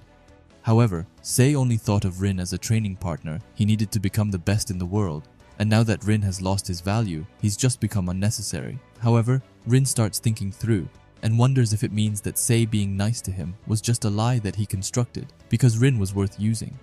He wonders if the brother he saw was all just a lie. Rin starts saying that he wished that they shared a dream as he destroys all of their stuff together. Rin is so furious now and says that this feeling and the time they spent together, they're not something he can just wish away. It wasn't all just a lie. Rin is now set on breaking Sei. And with that, we are back to real time where Isagi comes and tells Rin that the second half is about to start. When Isagi and Rin enter the field, they see someone new in the U-20 team. It's of course Ryusei Shido, or as Rin calls him, Antennae Bastard. Shido sees them and gets closer. He tells Rin to make it clear which one of them is the real number one. Isagi tries to stop Shido, but Rin agrees. Back on the benches, we can see Anri talking to Ego. She tells him that the U-20 team has changed their formation and asks Ego how he is going to respond to this. But Ego tells her that they won't be changing anything and says that they have already practiced for the possibility of facing Shido. Ego says that the Blue Lock 11 won't fall apart this easily, and it's not like the coach of the U-20 can use Shido properly. After that, Ego says that this match is finally getting started, and with that, the game is back on. Nico says that Shido's weapon is his overwhelming scoring ability in the goal zone and knows that he can't let him out of his sight. But Nico knows that the moment of truth will be when Shido gets the ball near the goal, and then Nico will hunt him as the last line of defense. However, Shido is completely destroying the field, ignoring both the opponent and his teammates' formation, making their practice worthless. Because to Shido, it's not 11 versus 11 but 1 versus 21. And Shido plans on destroying the whole field by himself, and the one to help him with that is Sei, who is able to link up with him, passing the ball to Shido in such a narrow route that even Nico didn't see. However, Shido won't have it so easy anymore as Chigiri comes to attack him, but just then, Sendo comes forward telling Shido to pass. However, Sendo isn't like he was in the first half, because now he's acting to support Shido. As a decoy, Sendo passes to Itoshi Sae, who is already in the penalty area. Sei makes it look like he's going to take his shot, but just as he shoots, it's revealed that it's a cross to Shido. Isagi thinks that just by Shido being there, their offense dramatically improved. However, just as Shido is going to shoot the ball, he gets interrupted by Nico, who saves it and kicks it away. Shido is pissed and says that Nico is as good as dead, but Sei stops him and asks if he wants to throw away his dream by getting a red card here. Sei tells Shido that he can prove his worth by scoring and to not discourage him anymore. However, Nico didn't get away with anything as he gets a yellow card. Nico talks with Gagamaru and Isagi and says that he couldn't stop Shido without fouling, even though he was able to see it clearly. He tells them that he was simultaneously watching where the ball was coming from and where it was going, by taking in Itoshi Sai's kicking motion and Shido's off-the-ball movements. With that, Nico was able to predict the most dangerous spot with pinpoint accuracy. Isagi tells Nico that that's amazing, but Nico denies that and says that Sendo messed him up because he kept following Shido's movements and running to weak points in the defense line. Nico couldn't help but pay attention to him, which led to his momentary hesitation, which in turn led to Nico getting a yellow card. Nico says that with Shido thrown in the mix, Sendo's presence, while playing, has become an annoying distraction. Isagi is shocked that Nico was able to see all of that, but just Nico feels some kind of pain in his foot. and Isagi asks if he is okay. Nico tells Isagi not to mind and that he wants to continue playing. Nico says that even though he is frustrated that he wasn't chosen to play as a striker, using his eyes he realizes something. And that is how fun it is to play defense and crush the forwards. Because of that, they are gonna win no matter what. Nico also thanks Isagi, because now he isn't afraid of changing anymore. The U-20 team got a free kick from Nico's foul, and Shido says that he is gonna kick it, due to Sei's course getting cut off by Rin. Sei tells Shido that they're close, and that there are lots of them, and that there's nowhere for Shido to shoot, but Shido ignores him, and says that he earned this free kick, and he gets to shoot it. However, Sei still asks him if that really is the best option, and asks if such a primitive option is the only option he can think of. Sei continues and says that the play that's realistically possible, and the play that's ideal, is to target the point that is close as possible to both of those. He tells Shido to think outside the box, and tells him to right now imagine his very best goal. Shido right now tells him that he has just thought of a new super move, and asks if Sei can keep up with it. Anyway, Shiodu gets ready to take the free kick, but just as he is about to shoot it, he runs past it, which leaves Sei to take it. Chigiri quickly catches on and thinks that it has to be a pass. Chigiri understands that Shido is heading for where he will be free, and will await a pass from there, but Chigiri is determined to stop Shido from doing so. And Chigiri was right, because Sei passes the ball to Shido. The ball is coming at an ultra-fast speed, and the only way Chigiri might be able to reach it is if he headbutts it. However, as Chigiri jumps, he sees that the ball is heading over Chigiri's head. He is in shock. The ball is only a few centimeters in front of Chigiri's maximum reach, and wonders if they actually aimed for this. But Shido, on the other hand, is happy, and says bullseye as he jumps up and shoots an incredible shot which is unable to save. Shido scores and makes the scores even with the blue lock 11. After that, he drops some weird questionable statements as he says that he is gonna come, and I don't think we need to go any further if I am gonna be honest, but yeah, Shido is a strange guy. After the goal, we get to hear Isagi's thoughts and opinions on it, as he says that Shido probably imagined where he most wanted to shoot from and just made a beeline for it. However, as we saw, Chigiri predicted that and dashed to intercept, but Hitoshi Sei sensed that would happen, so he passed to a point where Chigiri would just barely be unable to reach. Chigiri's full-speed sprint, Shido's desired shooting point, and the speed and angle of his own pass, with all such conditions in place. In that split-second's judgment, he made a pass like he was threading a needle. However, Isagi experienced this before, and knows that all of this was a play by reflex, and thinks that Shido's shot was the same. While running at the top speed, his response to that high-speed pass was to leap around for a jumping volley, and it was a drive shot at that, Shido's specialty. Shido couldn't have done that unless his brain and body were moving by reflex. Hitoshi Sei and Shido's superhuman plays came together to make that goal happen. While Blue Lock was unable to handle Shido, Sei managed to grasp Shido's vision and answered in kind with a flawless pass. Isagi is fully focused on trying to understand Sei and Shido's last play while they are doing something else. It looks like Shido is trying to hit on Sei, who asks for his number. Sei tells him that he will consider it if Shido can score a hat trick, and Shido accepts. However, not everyone is as high in spirit as them, as we see Chigiri falling to the ground. Isagi quickly asks him if he's okay, but Chigiri tells him that it's fine and not to worry. However, Chigiri isn't alone, as we see Nico also having a hard time with his ankle. Ego says that it's time to make some substitutions, and Henri asks him who is going in. Ego tells her that their balance has been broken, and that they need players who can tighten up the lineup. Now the players who are going out are Chigiri and Nico, but the new ones to arrive at the field are Ryo and Hiroi, so sadly no Corona.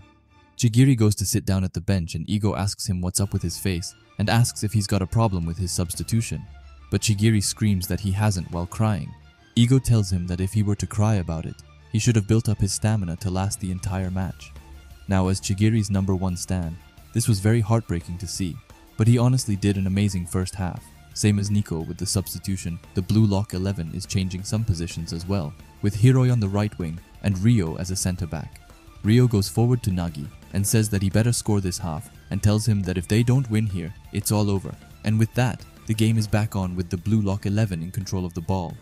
Isagi says that they are now changing tactics with Hiroi in the front line, and says that up until now, they have all moved separately with Rin at the center and acted dynamically without pause, expressing all of their individual strengths at once. But with Hiroi's strong suit, cool-headed vision, and ball control, he will become an anchor on the front lines. However, Hiroi is facing trouble right off the bat as Darai goes to block him, but that doesn't of course matter to our favorite blue-haired boy, who makes a super fast outside pass to Karasu. Karasu tells him that he is only good when sending the ball away, but Hiroi ensures him that he can do more, so Karasu asks him to come and show what makes him special as they trade passes with each other. When they have managed to steal a moment from their opponent, Hiyori is now in a calm and precise spot to make a pass as he shoots it right into the middle. Even Sendo admits that Hiroi's pass has the same level of speed and curvature as Itoshi Sei. The ball goes behind the other Itoshi and into the hands of Nagi. However, Nagi isn't able to do much with it as he is blocked by Niu once again. With no choice left, he sends it to Isagi, who is running behind Rin. He gets the ball and has the perfect opportunity to score, but just as he is about to shoot, Aiku comes and kicks it away. Isagi is in disbelief over how much space Aiku is able to cover. The second the ball falls into Hayate, who passes it right onto Sei. As they are starting their counterattack, we get a flashback to when Ego subbed Ryo in. Ego tells Ryo that the only reason he is being subbed in is to stop Shido. Now in the game, Ryo sees both Shido and Sei running, and knows that he can't let either one of them out of his sight. Ryo watches Sei toy with the Blue Lock 11 before passing it to Shido. But Ryo comes in and sets a stop for the attack, and uses his chameleon style to copy Aiku's defense ability to get the ball away from Shido. Ryo knows that as long as he is moving according to his body's limits, he can copy any move with 99% accuracy. Ryo says that he will win this match no matter what, and then work towards becoming a striker again. Ryo isn't the only one who is impressed by his ability. As Isagi calls it amazing, he says that Ryo marked Shido with his chameleon defense, and that Hiroi's anchor allowed for their attack formation to be more varied. Once they were subbed in, the Blue Lock 11 were able to rebalance the game, and they took the offensive again. Isagi knows that now that the substitution worked, he has to score, but unless he is able to break through Aiku, he won't be able to. Shido goes forward to Sei and compliments his pass, and tells Sei that playing football is pretty fun with him. It's like electricity pulsing through his brain. Sei is confused and asks what it means, but not even Shido knows. He says that this is the first time his freedom was understood by someone, and compares it to a big bang coming. Sei is somewhat happy for him, but says that he still needs to score, and after that, the match continues with a hand-in from the U-20. Shido thinks that the world still doesn't know him. Things like passes and tactics will get you the win, but it's still pathetic. Football isn't a sport, but instead a biological phenomenon. Shido says that his weapon is the ability to steal a goal and live on this field. He will use everything he can for the sake of penalty area perfection. As long as Shido is inside the penalty area, even with his back to it, he is able to find a way to score without even seeing it. Sei passes the ball to Shido, but Ryo is right behind him and tells him that he is not letting Shido shoot. However, that doesn't stop Shido from trying to score as he shoots anyway. But the shot is pretty easy for Gotamaru to catch. Now here Shido actually says something I think that many people feel like. He says that every human on the planet wants to leave proof of their own existence behind them. The act of passing on their own genes has been programmed into all living beings. They will connect with others, even wound others, and do things that make them persist in the memories of others. Those who create something, those who want to become something, and of course those who make children. They're doing something that leaves behind proof that they existed. It just happened for Shido that his thing was football. Gotamaru kicks out the ball and the ball falls right to Sei's chest, who passes it back to Shido right off the bat. None of the Blue Lock players expected this, but someone who did was Shido, who moved on reflex to Sei's pass, and with that, he was able to break free. Leading him into a one-on-one with Gotamaru, Gotamaru doesn't get tricked that easily, as he gets out and heads the ball away from Shido. The ball is now up in the sky, but Shido feels something. He feels a strange kind of sensation. He knows that it's still way too far, but even then he can feel his goal. And with that, all of his cells are telling him to score a super goal. While this is happening, we get to see Ego saying that Shido has now entered the stage of the flow. Anyway, let's get away from that bowl-cut head and focus on the main actor, Shido, who jumps back and does a crazy cycle kick right into the net, which still blows my mind to this day. However, Shido manages to now give the U-20 players the lead. The U-20 players run to congratulate him, but he just runs past them and instead jumps on Sei's back and basically confesses his love once again to Sei. However, Sei isn't as into that as Shido is, so he slams Shido into the ground and says that he still needs to get a hat trick. Shiodu is still on game with that, and asks if he can move in with Sei if he gets 10 goals, which is pretty funny. However, on the other hand, we have Isagi, who is blown away by Shido's unbelievable goal. He says that while no one in Blue Lock could handle Shido, Itoshi Sei continued to challenge him with his passes, and it was by Shido surpassing those trials that an ultra goal was born. And states that Shido is currently in a state of flow, the thing that Isagi wanted to reach. With the help of Sei's guidance, Shido has completely taken over this match, even though all of the Blue Lock 11 has been playing nothing short of their best.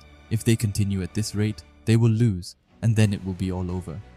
Henri goes over to Ego and asks what they should do about this. She says that Shidu's goal shouldn't have been possible according to the date they had on Shidu, which means that he is in an awakened state. She tells him that if they don't think and do something, they will lose, but Ego straight up tells her that he's got nothing, no plans beyond this. This shocks Henri before making her angry. Blue Lock 11 is about to lose this match, and then Blue Lock is going to have to shut down. Before Henri can continue, Isagi rushes to the benches and screams Ego's name. He tells Ego that he can't let it end like this, and asks what they are supposed to do now.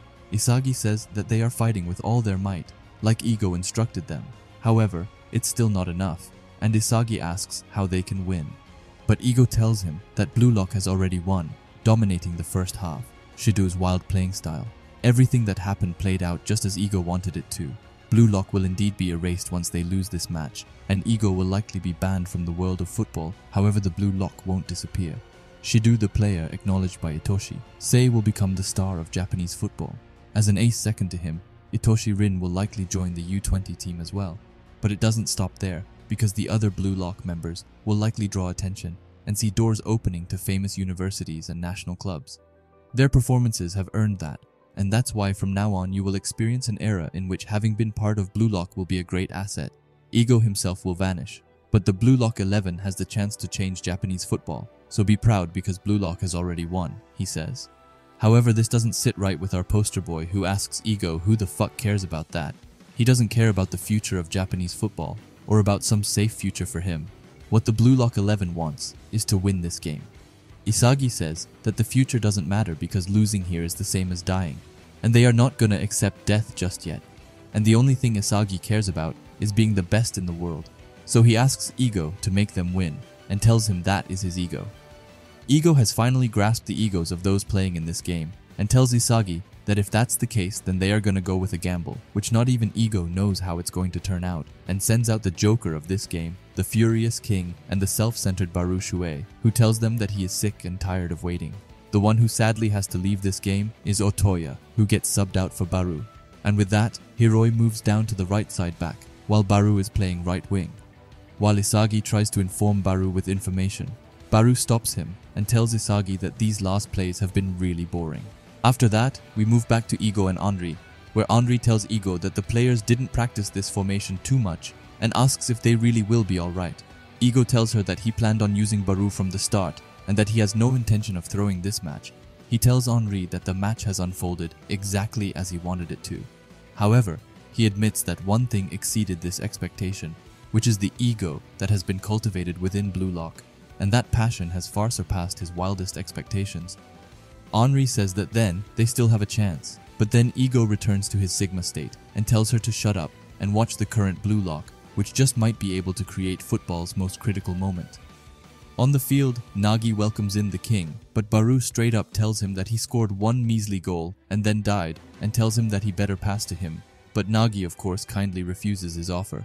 After that, Ryan speaks up and tells them to forget about balancing shit out from now on, and says that all forwards can rush in and attack as they please, because the Blue Lock 11 will win, even if they have to crush each other, and with that, the game is back on. Isagi thinks that Baru's weapons are his charging dribbles and middle shot with a range of 28 meters, and says that if Baru is free in that area and receives the ball, he has a high chance of scoring. However, Isagi isn't having this thought because he wants to help Baru. No, he wants to lead Baru into that area and then shadow him from behind to find a chance to score himself. After that, we get a flashback to Ego and Baru talking. Ego tells him that if Yukimiya is around when he charges in, he is going to dribble on both sides to break the enemy formation, and the players in the vicinity can use their individual skills to focus their attacks around Baru. That's what Ego informed the team. However, Baru can completely ignore all of that, but Baru tells him that he had already planned on doing so. Ego says that it's perfect, and tells Baru that what he has to do until the last second of this match is to devote himself to devouring Isagi. Hayate goes to block Baru and wonders what Blue Lock's last card is made of, but he's quickly surprised to see that Isagi and Rin aren't using Baru, both instead trading with each other, even sending the ball back to Hiroi. But that's when they go into offense mode because as Hiroi is getting ready to pass, both Rin and Isagi start running. Hayate thinks that he should catch the one who is more dangerous, and with Rin already being marked by Sendo, That only leaves Isagi, and he was right because Hiroi passes the ball to Isagi, who notices Hayate too late, which gives him a chance to intercept. But Hayate wasn't the only one to intercept, as we see when Baru comes in and steals the ball from Isagi. Isagi asks Baru what he is doing, but Baru coldly tells him that he is Isagi hunting. Hayate thinks that this is absurd and wonders how he was supposed to predict this. After that, Ego says that Baru's style doesn't care about any rationality, and says that the more knowledgeable about football you are, the more likely you are to fall for it. And that's why Baru is the Joker card, because he can wreak havoc among both friends and foes on the battlefield, making him a completely self-centered king, which leaves even Ego wondering what will happen in these last 30 minutes. Baru gets behind Hayate, but is right away faced with a new threat as Darai comes and blocks him. Darai notices that Baru glanced at the inside of the penalty area and wonders what he is up to. But just then, Isagi comes and tells Baru to pass him. Darai thinks that they might try to make a 1-2 with Isagi or use him as bait to get inside. However, Baru didn't do any of those things, as the only thing Darai was certain that he wouldn't, which was to go outside. Darai thinks that he can't shoot from this position and thinks that he might pass after Isagi, who is free. And as Darai goes to block the pass, that's when Baru tricks him and instead makes a chop dibble. Isagi screams at Baru to give it and says that this match is too important for his games. But Baru says that even if the sky falls down, he will never pass to Isagi, and says that he is going to devour Isagi alongside this match as he shoots the ball, which sadly hits the post. The second ball falls to Yukimiya, who sees that the enemy formation has crumbled due to Baru's existence. Yukimiya is now set on creating the optimal goal, but just then, Neru comes in his way. But that's when Yukimiya tries to enter the flow state and looks for the best path with his next step. First, he tricks Neru by doing a cut-in, then he follows his route, which doing Las Croquetas full speed, with his movements being more precise than before. Yukimiya is finally showing his dribble style from his street football. Yukimiya gets behind both Neru and Hayate, but knows that Niu is too fast to avoid his pressure. He sees Aiku running on the right side, but knows that he isn't there yet, and asks his flow to guide him, which leads him into shooting an insane and incredible gyro shot at the left corner. However, the shot may be incredible, but it wasn't enough as Aiku jumps in and saves the ball. Yukimiya is in shock and says that Aiku couldn't have predicted that because Yukimiya's gyro shot came from the defense's blind side. And on top of that, he just jumped there without any guarantee, Aiku's playstyle to react accordingly after watching each play. That kind of gamble is clearly unlike him. However, if we take a look at Aiku, we can see that he is feeling amazing, and feels this crazy feeling. Aiku was able to see the most critical point in their defense and protect it. And with Aiku's save, the thing on everybody's mind is if Aiku has reached flow state. But we will have to hold on to that thought as we get introduced to Aiku's earlier years of playing football. Aiku says that at first, even though he wanted to be a striker, everyone around complimented him, and said that if he is around, then the other attackers can also work. However, when he went to talk to his coach about his wish of becoming the best striker in the world, he asked the coach to let him try and play the football he wanted to play. However, his coach denied him and said that football is a team sport, and says that if Aiku doesn't follow his rules, then he won't get to play in matches. Aiku says that all the adults only give water to buds that are acceptable, and only the flowers under their control are allowed to bloom. They even decided where you'll be allowed to bloom. And by the time you notice it, everyone has turned into the same flower, and Aiku was no exception.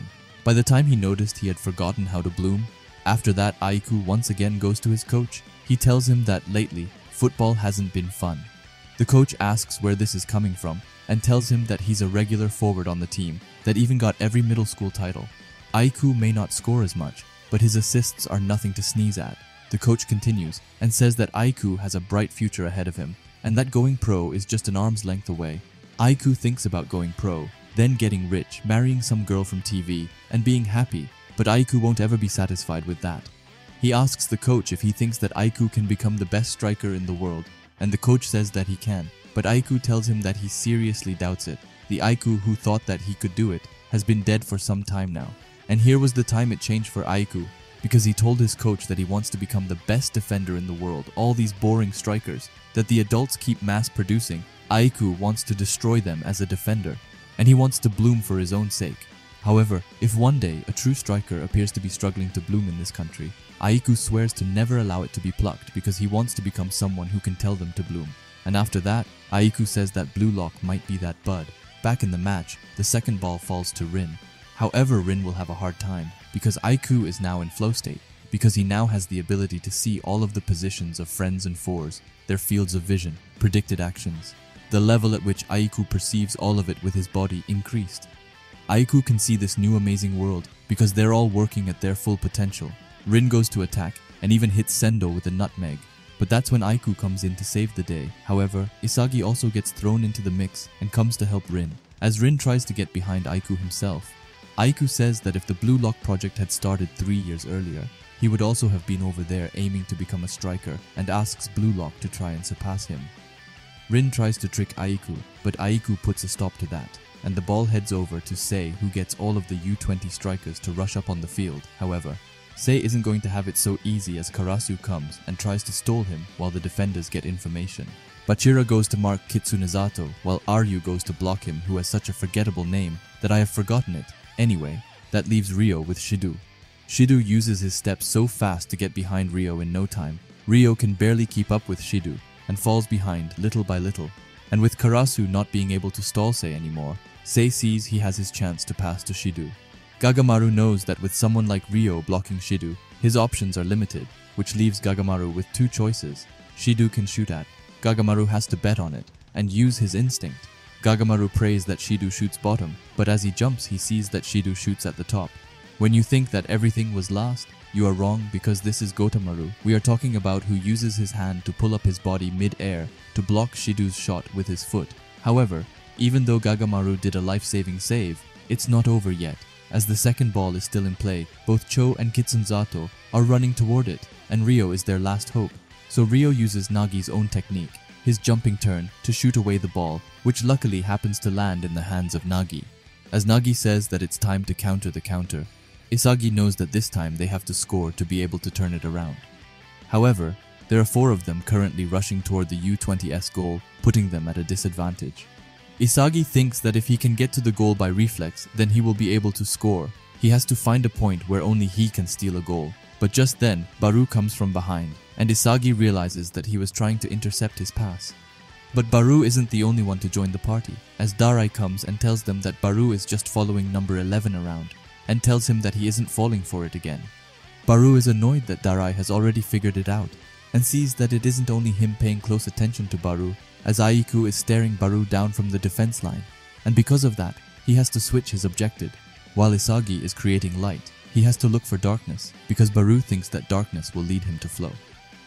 The Blue Lock 11 has already reached the goal area by trading passes and gets closer and closer. Isagi wants to score, but knows that this isn't the place yet, because trying to score right now is just going to end up with one of the defenders blocking him. Isagi knows that to be able to score, he needs a place where he can score a goal by using his direct shot, and then for someone to pass to him. And of course, for their defenders to not predict his movements, Isagi needs to use his eyes and head to find a spot where those 3 conditions are in place. But just then, Karasu comes and joins them, saying that they seem to be in need of an extra helper, and with Karasu, their Isagi gets more pieces to play with. Isagi knows that the flow of the ball is changing, and that the turning point is here, as he gets a pass from Karasu, which he sends over to Nagi right away. With Nagi so close to the goal, their defenders don't have a choice but to pay attention to him, and Nagi tells Isagi that it's not fair for him to use him as bait as he passes to the wild Isagi running past him. Everything went exactly as Isagi had planned it to, well except for one thing, a very big thing, which is Itoshi Sei, who comes in and tells Isagi that it was unexpected that he was the heart of the Blue Lock. Sei tells Isagi that he's got a good brain in there. While on the other hand, Isagi is stunned, not because he got a compliment from Sei, but because he didn't account for him at all. Sei was completely outside his field of view, and on top of that he even took the shortest path to the most critical point to destroy Isagi. This was supposed to be Isagi's best play, and just in an instant Sei ruined it. But not yet, he says, because this isn't over yet. Isagi knows that he still has this moment in front of the goal. Even against the genius Itoshi Sei, Isagi still has a 50-50 chance in this situation, and Isagi will be the one to do it. Predictions don't matter right now, what matters is winning this battle. Isagi says that he will beat Sei if his right leg reaches the ball first. Isagi knows that he can score by just extending his leg, even just with the tip of his toe, so Isagi goes for it. But just then, Sei pushes himself away from Isagi, destroying his balance. Sei tells him that he was too hasty, and that without a stable core, he can't use a direct shot. Isagi's core is too unstable, and he won't be able to make a shot with his posture, even though the goal is right in front of him. Against Sei, this weapon just dies. But just then, Rin comes in and screams for Isagi to look at him. Isagi does everything in his power to kick the ball to Rin, However, behind Rin is Aiku, who has come to join the fight. Rin has to reach it and shoot to take back the hope in this game. Or does he? Because can you believe someone else joins this fight? It's Baru who is coming at full speed, even though both Darai and Niu are clinging to him. Baru reaches the ball first and gets ready to shoot. As he is about to shoot, he thanks Isagi for the feast and says that Isagi's light is his prey, as he shots a wonderful and outstanding kick right into the net, which has definitely gone down in history as one of the best. And with that, Baru managed to turn the scores even. Everyone in Blue Lock 11 rushes to congratulate Baru's insane goal. Isagi, in particular, is amazed and asks how he did it. But Baru, however, just throws him down on the ground. He tells Isagi that there is nothing mysterious about it. From start to finish, he just moved in with the intent of hunting and devouring Isagi. However, that answer doesn't satisfy Isagi, who asks Baru how he managed to just vanish at one point. Baru tells him that he didn't vanish, but instead that he was erased. Baru's style of focusing just on Isagi was read instantly, so Baru focused on moving on to the next stage of that, meaning that he had to hunt where the plays Isagi made when he evolved. However, Baru can't predict what Isagi is going to come up with, so instead he focused on following Rin, because Rin had the power to react to however Isagi evolved, and then Baru just waited in the shadows the whole time, waiting for when Isagi would pass Rin. Isagi asks Baru how he can manage to visualize stuff like Rin's movements, positioning and all that. Baru is confused and tells him that Isagi and Rin are so synchronized that they already look like the same player, and to Baru Rin is just another Isagi. However, as Baru continues, he gets stopped by the referee, who gives him a yellow card for the uncivilized act of striping his uniform. After that, we get a look into Isagi's thoughts. Isagi says that Baru's goal only was possible thanks to Baru's obsession, a super goal that only he could have scored. However, before that, if Itoshi-sei hadn't come, Isagi would have been the one to score. Isagi thinks back to his last play more calmly once again. He thinks that Sei aimed for the weakness of Isagi's direct shot by pushing his core. At the very same instant Isagi got into a shooting position, Sei did a shoulder tackle weak enough to not count as a foul and to break Isagi's core. It may look easy, but it's a very highly technical play executed in an instant. Isagi thinks that Itoshi-sei really is capable of techniques of a higher dimension than his, and the only reason they still scored in the end was because Rin was there with Isagi. That brilliant play got Isagi through their defense to later pass to Rin, who managed to react to it all. And of course, Baru's heel move managed to snatch the ball, but it wasn't only them, because Karasu and Nagi were also involved in that chain. It's because everyone challenged themselves, making a chain of trances, and right there, Isagi sees it.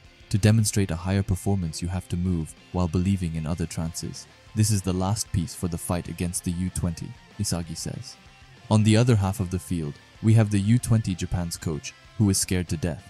However, Sei approaches him and asks him if he has any plans. The coach tells Sei the basic plan, and when he is done, Sei calls it a stupid idea and says that it's lacking in originality. However, that wasn't what Sei came for, because he quickly tells the coach to not make any substitutions unless someone gets hurt because the players of the U-20 team can still fight on, says Sei. And with that, the final stage of the match enters with only 15 minutes left on the clock. Before the game starts again, Baru goes forward to Isagi and tells him to shine even more and to be more dynamic, because after that, Baru will devour him and become the star of this match. And everyone in the Blue Lock 11 is pumped up to the max. However, someone is even more pumped up, and it's Rin who says that he won't let things end like this. He tells the others to stop getting in the way, because then the next one scoring will be him. Rin says that this game is his, and that he will defeat Sei and carve his name into the world. After that, Rin thinks back to their last play. He thinks that the pass from Nagi and Baru's moves, and even the block from Sei, were made not to Rin, but to Isagi. After that, he says that at some point this field has been moving around with Isagi at its center. However, he won't let himself be devoured. On the other hand, we have Isagi, who thinks that the center of Blue Lock is still undoubtedly Rin. However, that goal just then might have been centered around him, but it's only because Rin exists as a lightning rod on the field. Thanks to Rin being there, Isagi is able to vanish from the enemy's field of view, which makes Isagi move more freely. Isagi says that their last goal was a one-time success and not something which can be reproduced easily. It's game over if Isagi fools himself into thinking that he can do it again. What he needs to do next isn't to replicate the form of the goal, but instead the phenomenon of a chain of trances with everyone facing their own original challenge, and the end result of mixing it all up will lead it a goal. However, this is very difficult, but if they manage to pull it off, they will win. And after that, we get this iconic panel of both Isagi and Rin thinking that they will devour each other and become the main star. And with 15 minutes left on the clock, the U-20 team starts with the ball.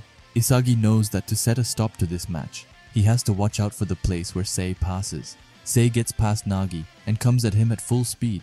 Sei tells them that he will increase the game level and starts looking really menacing.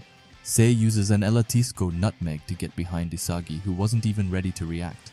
Isagi says that instead of prioritizing a pass whenever a chance showed up like before, Sei is now breaking past himself to increase his own pass options. With that, Isagi realizes that Itoshi Sai wasn't even playing seriously with them before, and says that even Isagi can't see the limit of his parameter. Anyway, Sai gets behind both Baru and Karasu with little to no effort. Rin looks over from the side and wonders just how far he has come. He thinks back to when they were kids and says, at that time they were playing side by side. Rin asks Sei just how far he is gonna go while leaving him behind as he does a slide tackle on Sei, who is able to get over it. Suddenly Rin starts feeling like he is drowning as he did before. However, this time he is tired of feeling like that and says that he will destroy Sei's and change this match. With that, he also starts trying to think as if he was Sei and wonders how Sei would destroy Blue Lock. As Sei gets to move freely on the field, he gets behind Yukimiya as well. While looking at Sei destroying the Blue Lock, 11 Rin says that natural-born dribblers have their own individual style, and they actively move past defenders. However, Sei is passive, and he specializes in moving after observing the opponent's rhythm and motions. Then he just flows past them with a counter dribble. However, Rin says that it's not over yet. Before Rin started playing football, he simply admired it. The football philosophy which Sei had. It's the most efficient, it crushes the opponents quickly, and it's a playstyle that calculates the most optimal way to score. The essence of Sei's football lies in destroying beautifully, and that's exactly why he wanted an egoist outside formulas, someone who is a problem that nobody else can solve, and that player is of course Shido.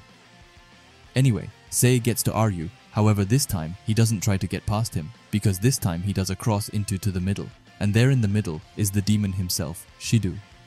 The cross from Sei is so perfectly calculated that the ball will hit a perfect spot that only Shido can reach. However, someone comes to interrupt them. It's Rin, who tells Sei that he knew that he would pass here as he puts his head in front of the ball, getting a hefty kick from Shido but saving another goal. Karasu tries his best to demand that Shido gets a card from that kick, however it doesn't go his way. Isagi looks at Rin and thinks that Rin's last play was nothing like him. Every move Rin makes is to score for himself, and all of Rin's plays are always self-centered. However, this time it was the opposite, because Rin moved with the intention of defending, which means that Rin switched style this late in the game, just to be able to seal Sei. Isagi is really impressed with Rin's determination, but wonders how he managed to do it. Isagi says that he could have never done the same, and that there's something that only Rin can see. This match's level increased after each player reached flow, and because of that, Sei had to raise the levels once again, which in turn woke something up in Rin who now exists to kill Sei. Anyway, Ryo sees that all of the players are a bit distracted, so he starts the game by himself, and passes a long pass to Nagi in the midfield, who is accompanied by Isagi. Isagi says that Rin erasing Sei changes everything. Isagi's combinations, his vision, the scenery, it's all completely different. And if Isagi also changes, then all of his surroundings will follow him. Isagi thanks Rin and says that Blue Lock can still evolve. He also says that right now, he has to find a chain of trances that will lead to an attack only the current Blue Lock can create. But just then, someone appears on Isagi's side. It's Bachira, who tells Isagi that his last piece could only be him. However, he says that he didn't come for Isagi's sake, and that he is there to score his own goal, which starts the competition for the last goal between the two, who are both looking more furious than ever. Nagi passes the ball to Isagi and Bachira, and he makes a 1-2 to get behind Hayate. However, it won't be as easy as Isagi thinks as Baru comes out of nowhere and tries to steal Isagi's ball. Baru tells Isagi that he left himself wide open, and asks if he didn't think that Baru would come and steal the ball away from him. They go back and forth for a bit, acting like a married couple, but Bachira puts a stop to it, as he goes to steal the ball instead, and says that it's finally time to dance. Bachira is going to play with purely his instinct, and throw away any thoughts he has. He makes some crazy fast scissors before he gets behind Neru by lifting the ball over him. Niu comes and tells Neru to pincer him, but he clearly forgot who they are dealing with, as Bachira makes a feint into a roulette to get behind Niu. However, the boss fight still awaits him, as Aiku is coming closer and closer. Both Nagi and Isagi scream to Bachira to pass them, however Bachira is now in the zone. He gets behind Niu and starts with some insane scissors. Aiku thinks that there is a 2% that Bachira will pass, and 98% that he is gonna dribble. Just then, Bachira lifts the ball and goes into a shooting chance, but instead of shooting, he smashes the ball into the ground and makes it bounce over Aiku. Aiku screams for the goalkeeper to come out, but just as he is about to catch the ball, Bachira lifts it even more. The ball is headed to the goal, but so is Sendo, and unfortunately for the blue lock, 11 Sendo is able to save the goal just in time. The ball falls to Aiku, who tells Sendo to get up and asks if he is only good for defending. Sendo gets up right away and says that he isn't going to hand over his throne to some dumb blue lock players who just came out, who knows where Sendo also says that he is going to change Japanese football and that he doesn't care about some idol anymore and that he only wants to be the best in the world. And of course, marry a Hollywood actress instead. With that, Aiku passes the ball to Sei, who joins the whole U-20 in their counterattack. Aiku says that Blue Lock's heart didn't only affect him, but everyone on the U-20 team. A single striker was able to awaken the middle fielder and made the defenders evolve, and also guided a goalkeeper to the next stage. This is a fight that lies beyond his desires, because with this match, Japanese football will change forever. Both Yukimiya and Karasu go to stop Sei. They know that Sei is waiting for a chance to pass to Shido. However, they get surprised when they realize that Sei isn't waiting for Shido anymore. Sei now says that he treats all proper strikers equally, and that the person with more heat toward the goal right now gets their chance as he passes the ball to Kitsunezato and Cho, who go up against Hiyori and Aryu. However, the two strikers of the U-20 team get behind them pretty easily, and after that, Kitsunezato gets his chance to shoot, so he takes it only to get interrupted by Ryo's head. The second ball falls to Sendo, as he says that he is the ace and shoots the ball, but once again gets interrupted by two, this time Baru and Nagi. Now I don't know if you can believe it, but the ball falls once again to one of the players from the U-20 team, and it's Sei who gets hold of it. Isagi goes to block it, but Sei wasn't here to shoot, as he sees him pass to Aiku, who comes in full speed. Aiku shoots a real powerhouse of a shot, which luckily gets stopped by Rin's majestic leg, and the ball falls over the net. Aiku tells Rin that he can't believe that he was able to reach it, and calls Rin a self-centered captain. However, Rin tells him that he is the little brother of someone self-centered too. And with that, there are only 5 more minutes until the match ends. However, the U-20 team is given a corner kick. Rin thinks that he has to overlap his thoughts with Sei so that he can see the critical points in their defense. Just like Rin did as a child when he was simply admiring the way Sei played. Even if Sei learned new techniques, even if he went out in the world, he still kept sharpening his own senses. However, if this goes on, and even if Rin manages to stop him, he won't be able to score his own goals. Rin thinks about what to do, because if he doesn't defend, then this match will be over. But is that really okay? Of course not, because it's game over if they score now. And the only one to stop him is Rin, because right at this moment, Rin is going to surpass his older brother, as Sei shoots the corner kick. Rin looks around for the most dangerous and beautiful spot for Sei to pass to. Rin decides that Sei is going to pass Aiku, so he jumps on top of Aiku to reach the ball first. However, the pass wasn't for Aiku, but for Shido, who is running behind them. But the one to save the day isn't Rin, but Isagi Yoichi, who says that he knew it would be here as he kicks the ball away. Isagi said that when he watched both Rin and Sei, and then included Shido in the prediction, he somehow got here by reflex. The second ball falls in the hands of Hiroi, who says that it's time to end this match. Rin looks back at Isagi, who is running to the counter and tells him to stop getting in his way. Rin just wanted to fight Sai alone, but the whole of the Blue Lock 11 kept biting back at Rin's football. Rin says that the Blue Lock doesn't let him be alone and wonders what this feeling of not being alone is, before saying that it's disgusting and says that he will crush them to pieces. With only 2 more minutes, the Blue Lock 11 starts their counterattack.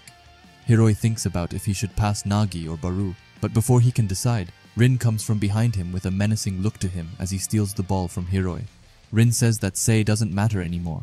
Revenge doesn't matter. Rivals don't matter. Sei, Isagi, and even the Blue Lock 11, anything that ties Rin down is disgusting. Rin was only feeling tied down because he was expecting answers from someone other than himself. And with that, Rin finally understands what Sei was trying to tell him when he called him lukewarm. Sei tried to tell him that he is disgusting, and that the one who needs to be crushed and broken to pieces is Rin himself. Isagi goes to Rin and says that they should play together. However, Rin is not listening to Isagi anymore. Rin starts running outside, and Isagi thinks that if he keeps this up, they will only lose time.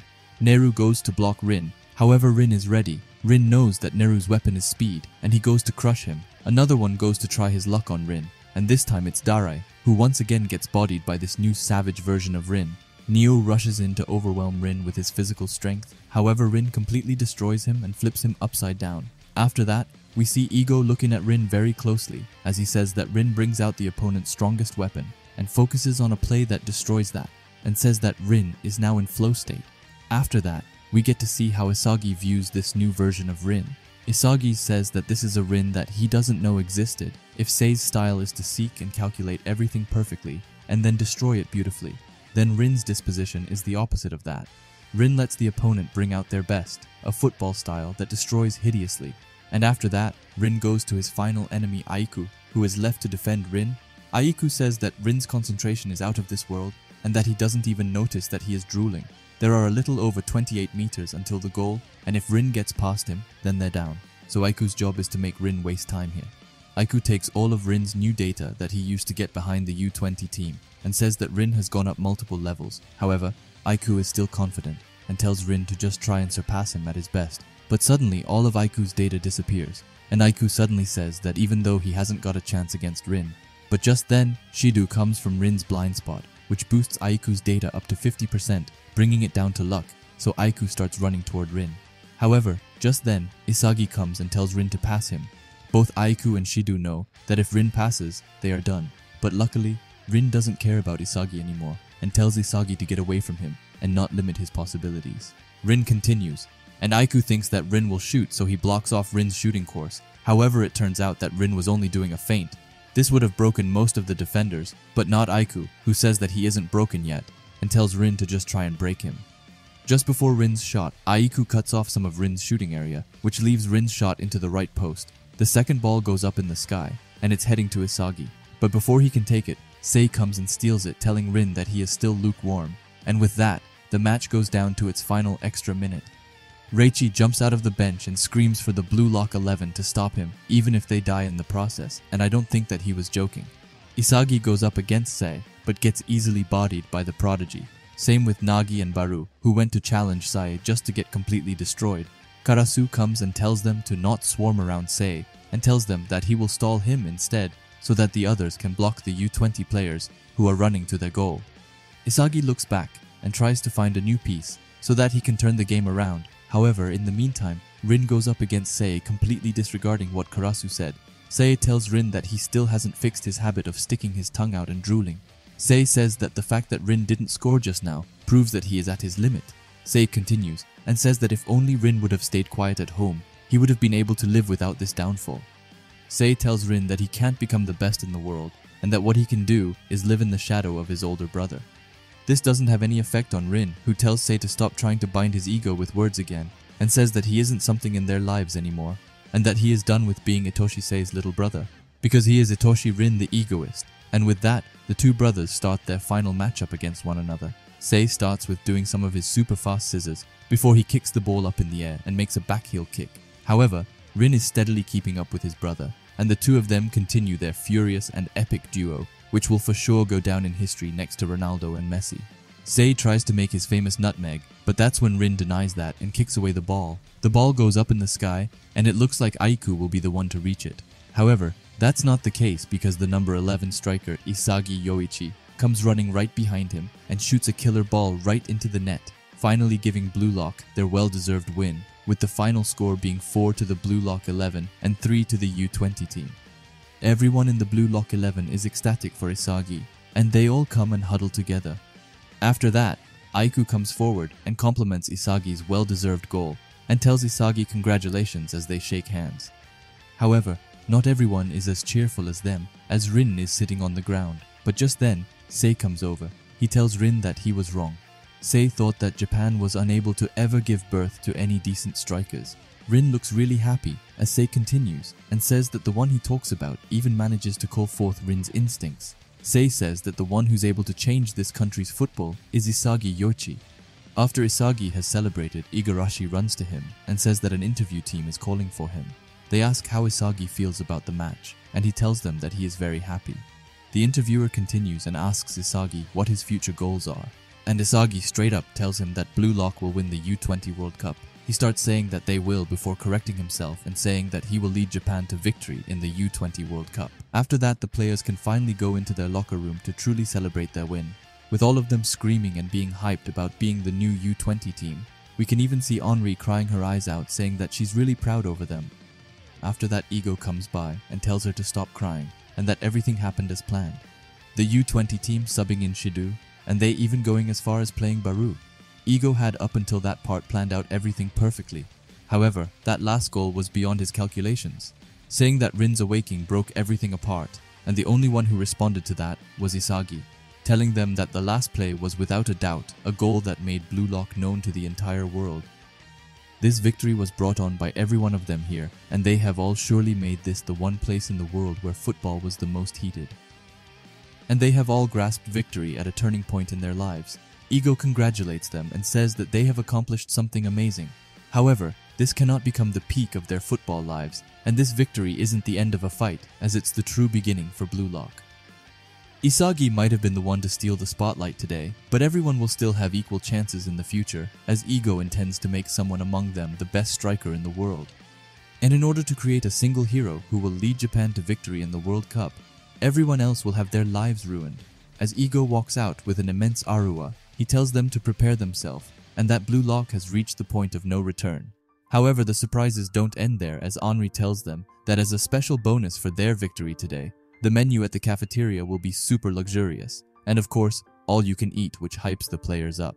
However, as Isagi is walking to the cafeteria, he stumbles upon Rin sitting alone in the locker room. He goes forward to him and says that what Ego said was true, and that he was only able to score because of him. At that moment, only he believed that Rin was going to defeat Sei, and that's why they got the result. And because he had learned about the mechanisms of luck after losing to Rin, he was then able to grasp that chance in the match. He ends it by thanking Rin and saying that the goal wasn't his but theirs. But Rin isn't as friendly, as he tells Isagi to shut up and go and die, looking him straight in the eyes and saying that he will never forgive him, and that from this moment onwards Rin is his rival, and that it means that he will definitely kill him. Isagi looks shocked before walking away, telling Rin that he can try. And with that, we finally come to the end of the whole match, but as we are doing so, we also see a familiar face walking out of the wild card. After that, we get to the day after the match, where they have gotten their smartphones back, and not only that, but as 2 weeks off, where they can go outside of Blue Lock. Isagi gets home, but leaves shortly after to have some fun in Shibuya, where he meets up with Bachira and Chigiri. Isagi asks them if it will only be the three of them, and Chigiri says that Nico and Raichi didn't want to come, and that Hiroe lives far away, and Gagamaru went into hiding in the mountains. Anyway, Isagi is just happy to have his freedom back. They think about what to do before Chigiri shows them that they are blowing up online. The article says that this match got a lot of attention, as Hitoshi Sai's debut as a player in a national team. However, what awaited them was a completely new and fantastic spectacle that impressed everyone. Ego Jinpachi's dream of creating the best striker in the world here in Japan has shown its fangs, and the team born of that sensational concept has gathered attention not only in Japan, but also on the football scene across the entire world.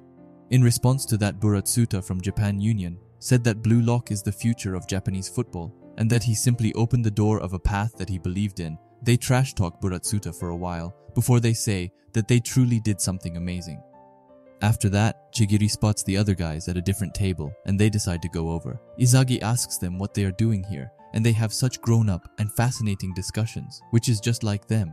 And of course, Tokimitsu is just there to listen, and Otoya is checking out another type of system. They decided to team up and do something fun altogether. However, while Isagi checks his phone, he sees that Nagi has gotten distracted by an arcade along the way, so they decided to go and jump him as said by Bachira. Nagi is completely crushing it in the arcade before they go and hijack him. And while they are there, they decided to have some fun by playing some of the different games. While they are going to check out the karaoke, they stumble across some women being angry in a karaoke booth.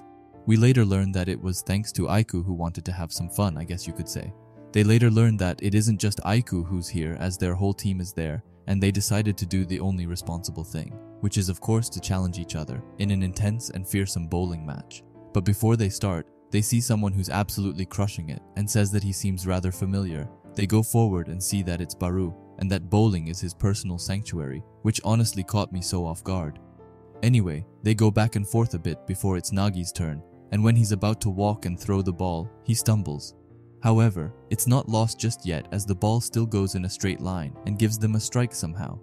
They finish, and they want to go for a second time, but Isagi tells them that he's leaving, and that he has made plans with another friend.